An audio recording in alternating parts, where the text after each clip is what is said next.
நேயர்களுக்கு வணக்கம். 2026 சட்டமன்ற தேர்தல் முடிவுகள் இன்னும் சில மணித்துளிகள்ல முழுவதுமாக வெளியாக இருக்குது.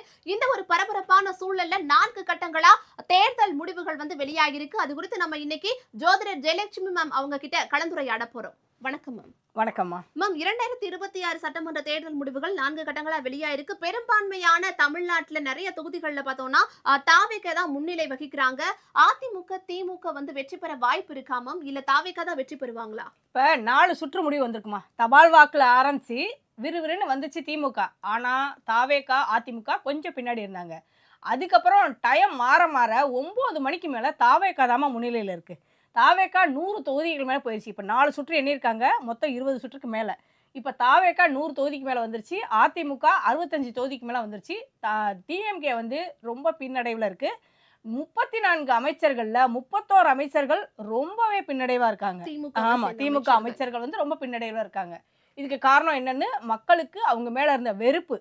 என்னதான் தேர்தலுக்கு பிந்தைய கருத்து கணிப்பு திமுக தான் அப்படின்னு சொன்னா கூட ஆக்சிஸ் மைண்டியா சொன்ன மாதிரி இப்போ தாவேக தான் முன்னிலையில் இருக்கு. இதுக்கு காரணம் விஜயோட வலிமையான ஜாதகம். விஜய் ஒவ்வொரு ஸ்டெப்பையும் பார்த்து பார்த்து எடுத்து வச்சிருக்காரு. 2024 கட்சி ஆரம்பிச்சாரு, 2026 தான் அரசியலுக்கு வருவேன்னு சொன்னாரு. அது மாதிரியே இந்த எலெக்ஷனை சந்திச்சாரு. ஒவ்வொரு இடமா அவர் போகலன்னா கூட ஒரு மீடியா ஒரு மிகப்பெரிய பங்காற்றிருக்கு விஜயை மக்கள்கிட்ட கொண்டு போய் சேர்க்கறதுல. அதே மாதிரி அவரோட சின்னமும் விசில். ஒரு சின்ன பசங்கள்ல இருந்து வயசான பாட்டி வரைக்கும் விசில் ஊதிட்டாங்கன்னு நம்பலாம். Okay ma'am. இதெல்லாம் இருந்தாலுமே விஜய் திருச்செந்தூர் கோயில்ல போயிட்டு முருகப்பெருமான தரிசனம் பண்ணாரு. ஒரு பக்கம் துர்கா ஸ்டாலின் மு.க. ஸ்டாலின் அவர்கள் வெற்றி பெறணும் அப்படின்னு சொல்லிட்டு நிறைய பூஜை புனஸ்காரங்கள்லாம் பண்ணாங்க. எப்படி மேம்? எப்படின்னாமா, யாரு எந்த கோயிலுக்கு எப்போ போறாங்கன்னு இருக்கு. துர்கா ஸ்டாலின் ஒவ்வொரு வருஷமும் தான் கோயிலுக்கு போறாங்க. இந்த வருஷமும் ஒரு கோயிலுக்கு போனார்.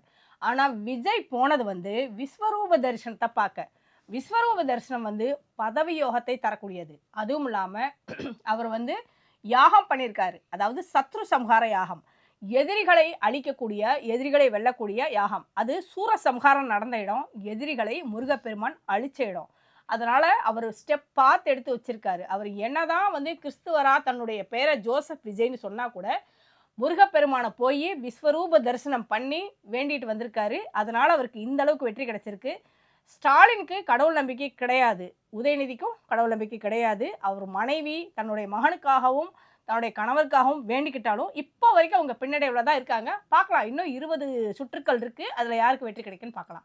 Okay ma'am. இப்ப தாவேக ஒருவேளை வெற்றி பெற்றாலோ ஒருவேளை தோத்தாலோ அவங்களுக்கு முழு காரணம் இந்த ஜாதகம் மட்டும்தானா? ஜாதகம் நேரம் மட்டும்தானா? இல்லம்மா, தாவேக தோற்கிறதுக்கு வாய்ப்பு இல்லை. இப்போ வரைக்கும் 100 தொகுதிகளுக்கு மேல தாவேக தான் முன்னிலையில் இருக்கு. அவங்க ஓரளவு நல்ல லீடிங்ல தான் வந்துட்டு இருக்காங்க. ஜாதகம் அப்படிங்கிறப்ப விஜயோட ஜாதகம் ரொம்பவே வலிமையா இருக்கு. காரணம், அவருக்கு அஷ்டம சனி முடிஞ்சு பாக்கிய சனி இருக்கு. சனி பகவான் எப்பயுமே நீதிமான், அள்ளி கொடுப்பார்.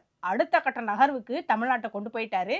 அதுவும் இல்லாம மக்கள் செல்வாக்குன்றது சனி பகவானால மட்டும்தான் கிடைக்கும். அது விஜய்க்கு மக்கள் செல்வாக்கு, தொண்டர்களுடைய செல்வாக்கு மட்டும் இல்லாம சாதாரண அடித்தட்டு மக்களோட செல்வாக்கும் கிடைச்சிருக்கு. அதான் சொல்லுவாங்களே, ஒவ்வொரு வீட்டுக்குள்ளேயும் ஒவ்வொரு விஜய் இருக்கான் அப்படின்னு விஜய் சொன்னது நிஜமாவே இது நடந்துருச்சுன்னு நினைக்கலாம். நான் வீட்டுக்குள்ளே போயிட்டு தான் நான் கட்சி ஆரம்பித்தேன், கட்சி ஆரம்பிச்சுட்டு வீட்டுக்குள்ளே போகல அப்படின்னு சொன்னார் விஜய். அது மாதிரி இவருக்கு ரொம்ப வலிமையாகவே இப்போ அஷ்டமத்து சனி முடிஞ்சு பாக்கிய சனி நடந்திருக்கு. ஸ்டாலினுக்கு இப்போ தான் அஷ்டமத்து சனி ஆரம்பிச்சிருக்கு. அதனால் அவருக்கு பின்னடைவு.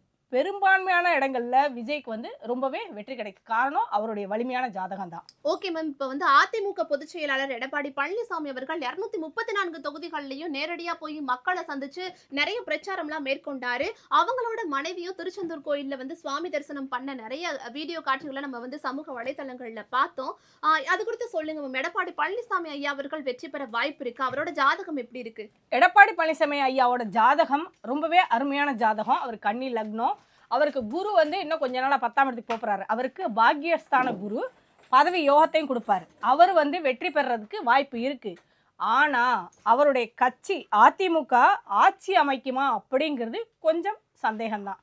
காரணம், இப்ப இருக்கிற நிலவரம் கூட்டணி ஆட்சி தான் அமையும் அப்படின்ற மாதிரி தான் வந்துகிட்டு இருக்கு. பார்க்கலாம், இன்னும் 20 சுற்று முடிவுகள் இருக்கு இல்லையா, பார்க்கலாம். இன்னும் 3 மணிக்கு மேல முழுமையான முடிவுகள் தெரிய வந்துடும். தாவேக வெற்றி பெற்று முதலமைச்சர் நாற்காலியில விஜய் அமையும் பட்சத்துல அவர் சொன்ன மாதிரி கூட்டணி ஆட்சி பங்கு கொடுப்பேன்னு சொல்லியிருக்காரு. அதிமுக ஆதரவுல தாவேக ஆட்சி அமைஞ்சா கூட்டணி ஆட்சி நடக்க வாய்ப்பு இருக்குது. இது பஞ்சாங்கம் ஏற்கனவே கணிச்சது தான். அவருடைய தேர்தல் அறிக்கையில் சொன்ன மாதிரி தாய்மாமன் சீரு, பெண்களுக்கு திருமண கல்வி உதவி திட்டம், அப்புறம் திருமண நிதி உதவி திட்டம், இளைஞர்களுக்கு வேலைவாய்ப்பு இல்லாத இளைஞர்களுக்கு மாதம் 4000, அப்புறம் வேலைவாய்ப்பற்ற இளைஞர்களுக்கு தொழில் தொடங்க லோனு, இந்த மாதிரியெல்லாம் நிறைய கொடுக்க வாய்ப்பு இருக்குது. ஒரு மிகப்பெரிய மாற்றத்தை எதிர்பார்த்து தான் இன்றைய இளைஞர்களும் புதிய வாக்காளர்களும், ஏன் பிற கட்சிக்கு வாக்களிக்கக்கூடிய அந்த பரம்பரை வாக்காளர்கள் கூட நிறைய பேர் தாவேக்காக்கு ஓட்டு போட்டிருக்காங்க. நிச்சயம் ஒரு நல்ல மாற்றம் வரும்னு நம்பலாமா? Okay ma'am. இப்போ வந்து தேர்தல் முடிவுகள் இன்னைக்கு வெளியாயிரும். தேர்தல் முடிவுகள் வெளியானதுக்கு பின்னாடி மக்களோட மனநிலை எப்படி இருக்கும்? மக்கள் இத ஒருவேளை தாவேக்கா தோற்றாலோ, இல்ல திமுக தோற்றாலோ, அதிமுக தோற்றாலோ, அவங்க தொண்டர்கள்லாம் என்ன மாதிரியான மனநிலையில இருக்க போறாங்க? அவங்கள அதுலேருந்து எப்படி மேம் மீட்கலாம்? இப்ப தாவேக்கா தோத்து போனா நான் தற்கொலை பண்ணிக்குவேன்னு யாரோ சொன்னதா ஊடகத்துல வெளியாச்சு. ஆமா. நீதிபதி கூட சொன்னாரு, மக்கள் எல்லாம் பத்திரமா பார்த்துக்கணும், மகன்களை பார்த்துக்கணும், சின்ன குழந்தைங்களை பார்த்துக்கணும் அப்படின்னு சொன்னாரு. ஆனா இப்ப இருக்கிற மனநிலையில தாவேக்கா ரொம்பவே விசில் அடிக்க ஆரம்பிச்சிட்டாங்க, ரொம்பவே உற்சாகமா இருக்காங்க. ஆனா அதிமுகவும் ஓரளவு நல்ல லீடிங்ல இருக்கு. ஆட்சி அமைக்க போறோம், மறுபடியும் கொடுக்க போறோம், 2.0 அப்படின்னு சொன்னவங்க தான் தலை தொங்கி போய் உட்காந்துருக்காங்க. இப்போ அவங்களுக்கு தான் பெரிய கவுன்சிலிங் தேவைப்படுது. சமூக வலைதளங்கள்ல அவங்களுக்கு பெரிய கவுன்சிலிங் கொடுங்க திமுகவுக்கு. அதிமுக ஓரளவு நல்ல முன்னிலையில தான் வந்துட்டு இருக்கு. அதுக்கு காரணம் அவங்களோட சப்போர்ட்டு, அதிமுக தொண்டர்களோட சப்போர்ட்டு.